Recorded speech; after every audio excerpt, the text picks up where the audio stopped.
दोस्तों ट्रंप की हवा निकल गई। ट्रंप की हवा निकल गई है। ट्रंप ने एक तरफा ऐलान कर दिया है।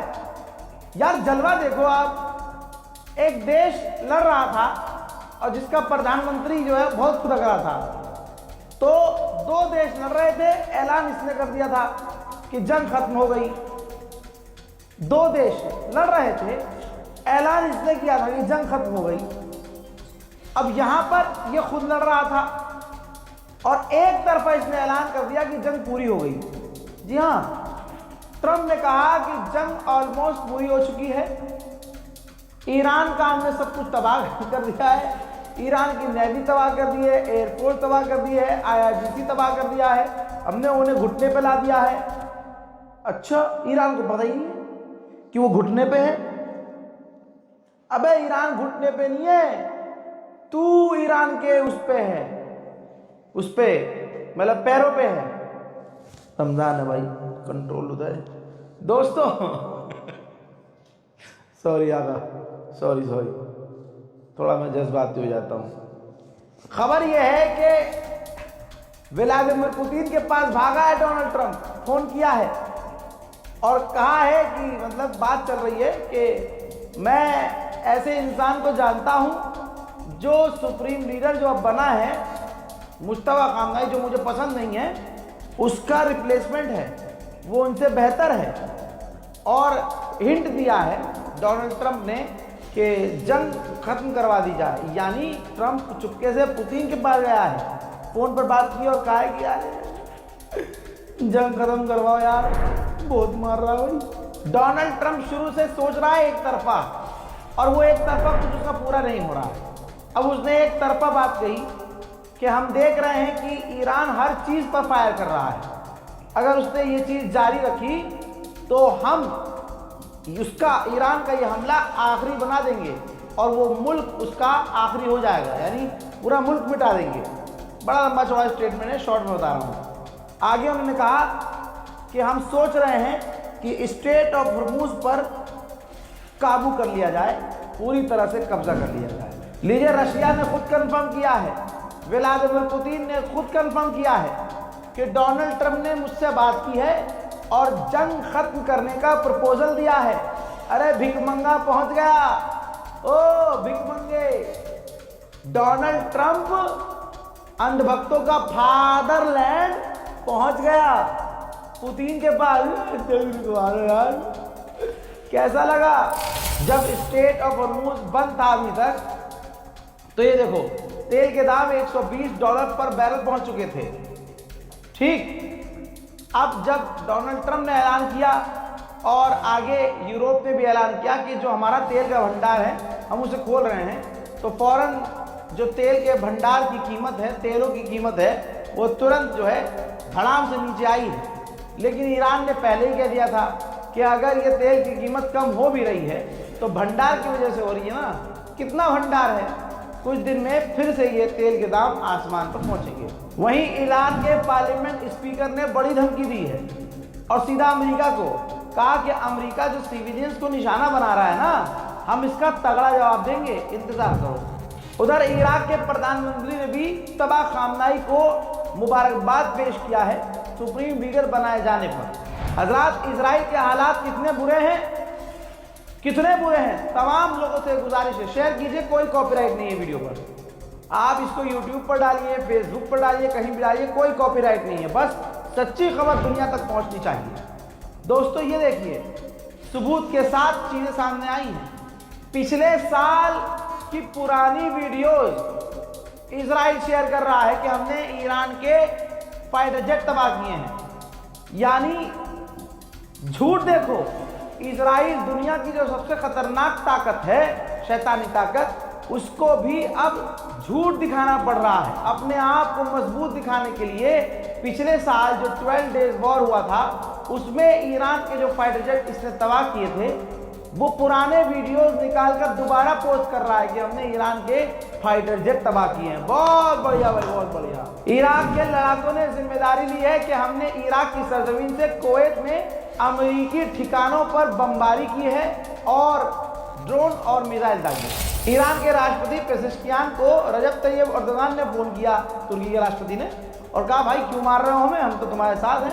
पेजेश्कियान ने कहा कि भैया हमने तो दागी नहीं मिसाइल, आप जांच करवा लो या हम जांच करवा लेते हैं या दोनों मिलकर जांच कर लेते हैं। इस पर एर्दोगान को यकीन हो गया कि ये कारनामा, ये कर्मकांड इजराइल का है। बल्कि पेजेश्कियान ने कहा कि अगर आपको यकीन नहीं है तो मैं आगे की बात ये कह दूं कि मैं तो शांति चाहता हूं और मैं तो ये कह रहा हूं कि आपस में जो टेंशन बढ़ गई है इसको खत्म करने के लिए आप जैसा चाहते हैं हम करने को तैयार हैं। मेडिटेरियन सी में फ्रांस का एक एयरक्राफ्ट कैरियर है। भाई इमैनुअल मैक्रोन फ्रांस का जो राष्ट्रपति है वो अपने हेलीकॉप्टर में सवार होकर अपने उस एयरक्राफ्ट कैरियर पर पहुंचा है और उसका पूरा दौरा किया है। कहा जा रहा है कि ये एयरक्राफ्ट कैरियर मिडिल ईस्ट जा रहा है अरब देशों को ईरान के हमलों से बचाने के लिए। ट्रंप ने क्या ऐलान किया कि जंग जो है पूरी हो चुकी है, पूरी हो गई है। अबे ईरान ने कहा था शुरू तुमने किया है, खत्म हमारे हिसाब से होगा। ईरान के ऑफिशियल ने कहा है कि अब से हम जो भी मिसाइल दागेंगे उसमें विस्फोटक जो धमाकेखेज चीजें होंगी वो 1 टन की होंगी। हजरात, अब मैं आपको ऐसा वीडियो दिखाऊंगा जिसमें आप कहेंगे कि भाई ये तो कोई और ताकत है ईरान के पास। भाई वीडियो नजर आ रहा है कि ईरान की एक मिसाइल आ रही है और इजराइल के 3 रॉकेट एयर डिफेंस सिस्टम से निकलते हैं और ईरान के उस मिसाइल को मारने की कोशिश करते हैं, लेकिन ईरान की वो मिसाइल को नहीं मार पाते और उनको चकमा देते हुए ईरान की मिसाइल इजराइल में जाकर गिरी। तो दोस्तों, ये कौन सी ताकत ईरान का साथ दे रही है कि ईरान के हल्के फुल्के ड्रोन को भी अमेरिका इजराइल के डिफेंस सिस्टम नहीं रोक पा रहे हैं। भाई अमेरिका की ही मैगजीन है, अमेरिका की मैगजीन क्या छापा है, ऑपरेशन एपिक कंफ्यूजन, यानी डोनाल्ड ट्रंप को इस गुलाबी सुअर को पता ही नहीं है कि अब क्या करना है। जंग शुरू कर दी, लेकिन अब क्या करना है, जंग खत्म करने के बाद क्या करना है। फिलहाल अब ये सब चीजें कैसे बर्दाश्त करनी है, कैसे कंट्रोल करनी है, कैसे छींचा लेकर मिटाना है, संभालना है, उस पर ध्यान दिया जा रहा है। इजराइल के लोग कुछ ही दिनों में अपना मुल्क छोड़कर भागने लगे। इजराइल के बेन गुरियन एयरपोर्ट पर लगातार लाखों की भीड़ है। ऐसे में सायरन भी और बज गया, ईरान की मिसाइलें आ गई। अब तमाम पैसेंजर्स तुरंत एयरपोर्ट के नीचे बंकर में भागते हैं और उसके बाद बंकर का मंजर ये है।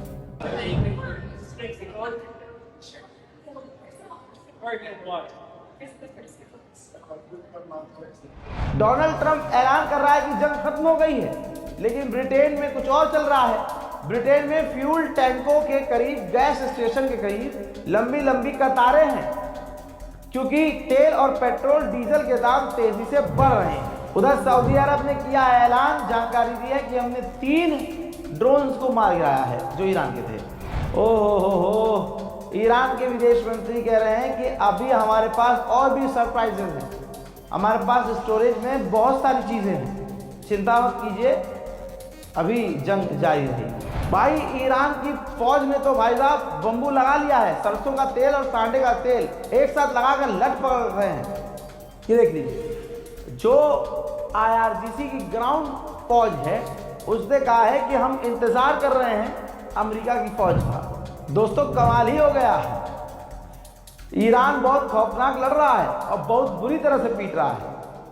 आप लोगों ने जो मेरी इज्जत रखी है, मैं आप लोगों का शुक्रिया अदा करूंगा कि 9 मार्च एक बार आवाज देने पर जिस एम्बेसी में, ईरान एम्बेसी में लोग जा नहीं रहे थे, मेरी मोहब्बत में लोग आए और आपने यकीन दिलाया कि आप मेरे हैं। हजरात, वहां पर हजारों लोग पहुंचे, हजारों लोगों ने कंडोलेंस बुक में अपना शोक व्यक्त किया, घंटों वहां बिताया। हमारी मुलाकात खुद ईरान के एम्बेसडर से करवाई गई, ईरानियन ऑफिशियल से। वहां तमाम ईरान के ऑफिशियल्स को इस बात का एहसास हो गया कि ये कोई गोदी मीडिया का पत्रकार नहीं आया है जिसके पीछे कौम घूम रही है, जिसके पीछे मुसलमान सलाम कर रहा है, उसके गले लगना चाह रहा है।